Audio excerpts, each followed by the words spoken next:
Merci d'être venu pour cette projection d'un Américain bien tranquille, réalisé par Philippe Noyce, à qui nous consacrons un hommage qui a commencé hier soir à la Cinémathèque dans le cadre de l'opération Australia Now. Voilà, et alors c'est un Américain bien tranquille, c'est la deuxième adaptation cinématographique du roman de Graham Greene, et je suis sûr que celle-ci est totalement différente de celle de Mankiewicz, et je crois que Philippe Noyce a, adopté des choix très forts quant à l'adaptation du livre. Donc je lui laisse immédiatement la parole. It's you, your turn. Oh, okay. If you want to say a few words about The Quiet American.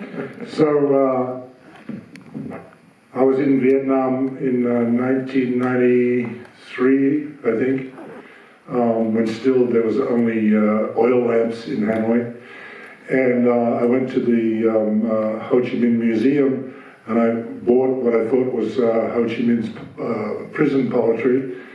And then when I was in the train, I realized they'd given me the wrong book. They hadn't given me Ho Chi Minh's prison poetry, which I hadn't read. They'd given me a book that I hadn't read, but I had nothing else to read in English, and that was Graham Greene's The Quiet American. You're translating.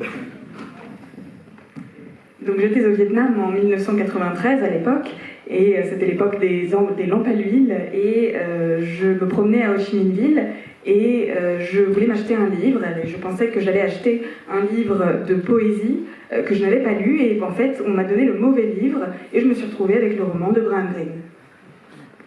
So I read the book on the train, and then after I arrived at the Continental Hotel in Hanoi, in Saigon, in Ho Chi Minh City, immediately I thought, wow, this is a film that I have to make. And so I went back to my office in Los Angeles and asked them to find out who owned the rights to the movie. And as it turned out, the rights to the movie, the book, were owned by this man, Stefan Ehrenberg, a friend of mine for 15 years before that, who had already had the rights for almost 20 years, I think. Is that right? A little bit less, but almost. A little bit less, okay. And the rights, he was partnered with the person in the room next to me at Paramount, which was Sidney Pollack, the wonderful director and producer and actor. So immediately I pitched myself to Sidney and to Anthony Minghella, who was Sidney's partner, and to Stefan, and said, please, let's do this together. But going back before that, perhaps Stefan can tell the story of how and why he bought the rights and why he wanted to make this film, because he was the one that started this for all of us. Et donc j'ai lu le livre, je me suis retrouvée dans ma chambre d'hôtel à Saigon, et je me suis dit, mais il faut que je réalise un film là-dessus, il faut que je le fasse. Et je suis retournée ensuite à mon bureau à Los Angeles pour demander qui avait les droits de ce livre. Et il se trouve que c'était un ami à moi depuis 15 ans, Stefan Ehrenberg, qui possédait les droits et qui les avait possédés pendant près de 20 ans. Et ces droits étaient également la propriété de Sidney Pollack. Donc, je me suis rendue chez Sidney Pollack, j'ai également rencontré Anthony Manganella, et je leur ai pitché mon idée, et je leur ai demandé de m'aider à réaliser ce film. Et peut-être Stéphane pourra dire quelques mots sur pourquoi il a acheté ces droits et comment il en est arrivé là. Should I say it in French, so we don't have to translate? No, yes, say it in French. Alors je vais le dire en français, parce que je parle français. Moi, j'étais établi à Los Angeles, j'avais commencé ma carrière de producteur là-bas, et j'ai lu ce livre dans les années 80 qui m'avait complètement, évidemment, un livre extraordinaire, et qui était pour moi d'une importance capitale, parce que c'était écrit en 1951 par Graham Greene quand il était stationné à Saigon, fait comme soi-disant le correspondant du London Times, en même temps était un espion pour les Anglais. C'est à l'époque où les Français avaient perdu la guerre, l'Indochine était en train de se défaire, et c'était à un moment où les Américains étaient là en train de sniffer comment ils pouvaient se placer et remplacer les Français et prendre une position au Vietnam. Et on peut dire que Graham Greene, dans ce livre, a plus ou moins prévu, vu dans le sens de visionner, compris cette guerre absolument inutile qui avait été si atroce. Et je trouvais que ce livre était essentiel. Pour moi, l'histoire est magnifique parce que c'est un triangle entre une puissance, la puissance américaine, la puissance coloniale et le pays, qui est reflété entre un homme, un Anglais et un Américain jeune et la jeune femme vietnamienne. Donc c'est une espèce de la manière que c'est construit, c'est extraordinaire. Et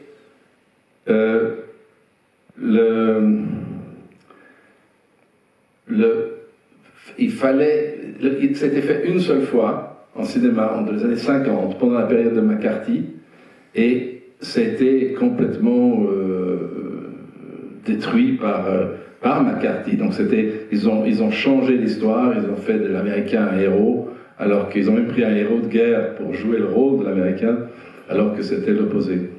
Et j'ai eu cette chance que Philippe a reçu le mauvais livre dans le magasin du Ho Chi Minh Prison Museum, et de l'avoir lu sur ce train, parce que moi je venais de passer à Saigon la semaine d'avant pour donner le scénario au studio de Saigon South Films pour qu'il fasse un budget du film. J'étais partenaire avec Sidney Pollack, on n'avait pas le metteur en scène, et Philippe est arrivé, on a fait ce film, c'était un film magnifique. Merci Philippe. Okay, you don't need to translate that, but he mentioned Mankiewicz' film, yes? Yes. Yeah, so I won't talk about Mankiewicz, which was a different version of Graham Greene's story, where the Vietnamese were the bad guys and the Americans were the good guys. That's not what Graham Greene wrote in his prophetic vision of this Indochina War that went on for 30 years. But I'll just say one other thing, which was that only once was I blessed with such great writers, and that was on Clear and Present Danger, where I had 3 Academy Award-winning writers. John Milius, who had written Apocalypse Now, Steve Zaillian, who was to write Schindler's List, and Donald Stewart, who wrote Missing for the president of this establishment, the film that he directed. So I had 3 Academy Award-winning writers on that film, and on this film I had Christopher Hampton, who is credited with the screenplay, but also Paul Schrader wrote significantly on the script that's on the screen, and then the voiceover was written by Anthony Minghella. The voiceover that's spoken by Michael Caine was all Anthony Minghella's work, and it starts with the magnificent reminiscence of what it was like to be in Saigon at that time, and you will immediately hear our dear departed friend's words.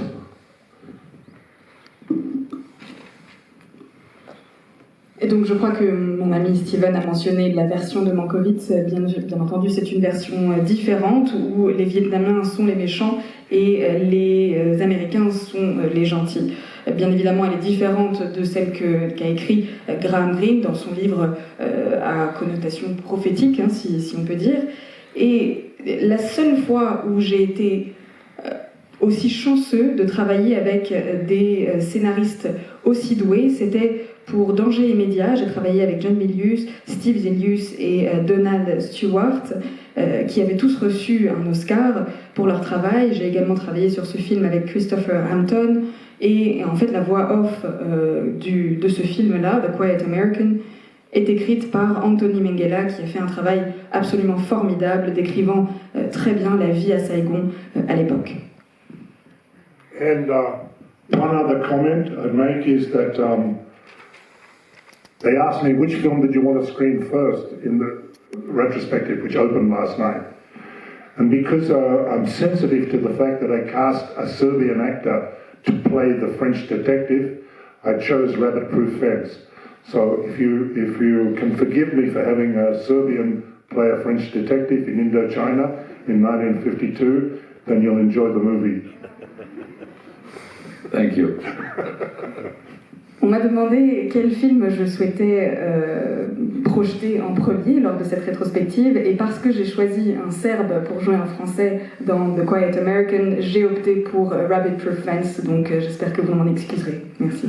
And one other thing, last night we saw a film called Rabbit Proof Fence, which was photographed by the great Australian, Hong Kong, Chinese cinematographer Christopher Doyle. And straight after that movie, 6 weeks later, we started this one. We went from the outback of Australia straight to Saigon and started shooting. And that's Christopher Doyle also shot this film. The only 2 films that we did together. I hope we can get a chance to do it again. I want to add one anecdote. Je vais le dire en français. Je vais le dire en français.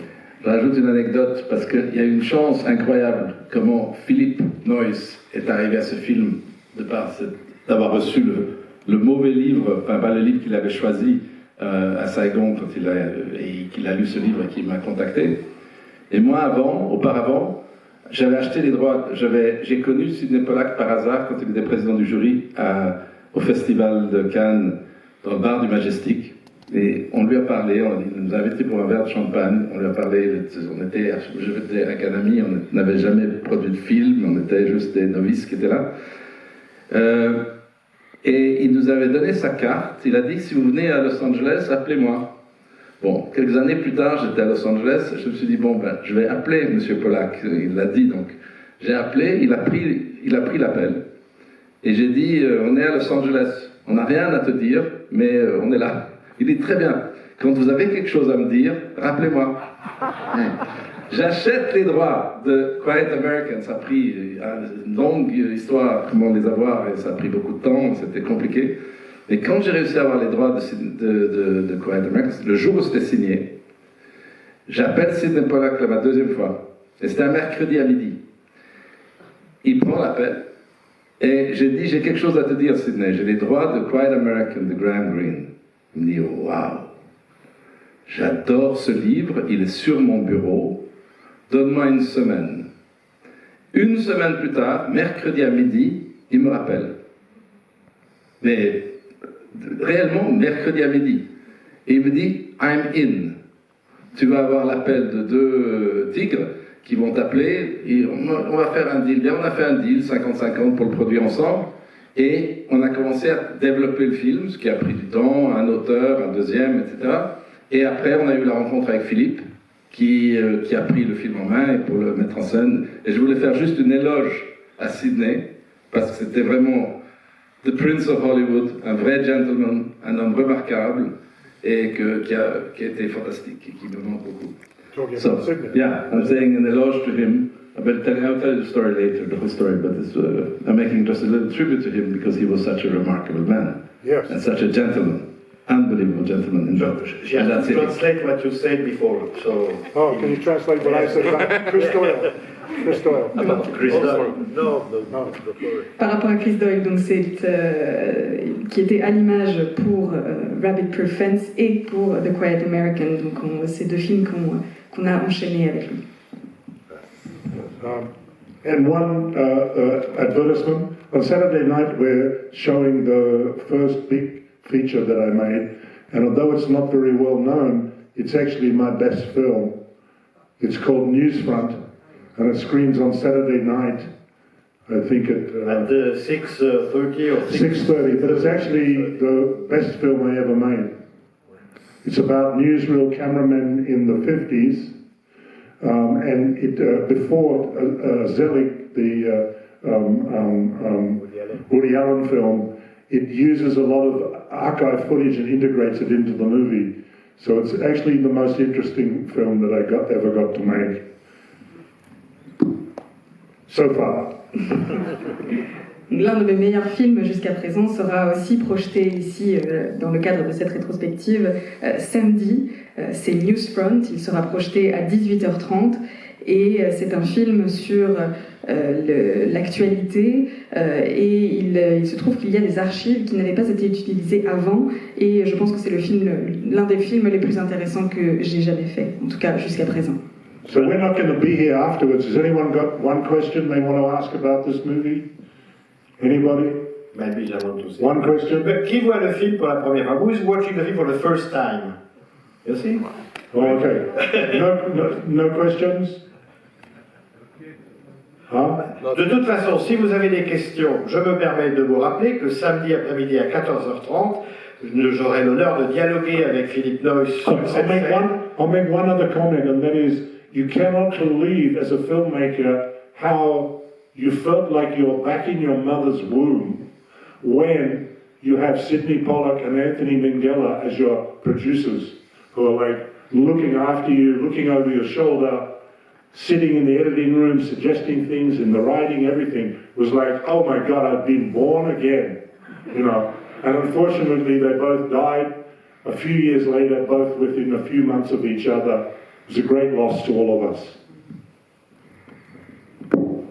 Vous n'avez pas idée de la sensation que c'est de travailler avec des gens aussi formidables que Sidney Pollack et Anthony Minghella. C'est comme un retour à l'enfance. Donc je suis extrêmement reconnaissant d'avoir pu travailler avec ces légendes du cinéma. Et on se retrouve, we'll speak together at Saturday afternoon at 2:30. Donc, et vous pourrez poser des questions à Philippe Noyce, peut-être sur le film que vous allez découvrir ce soir. Thank you. Thank you. Thank you.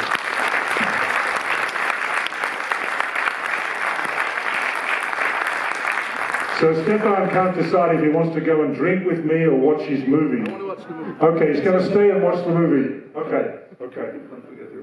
Okay. Bye.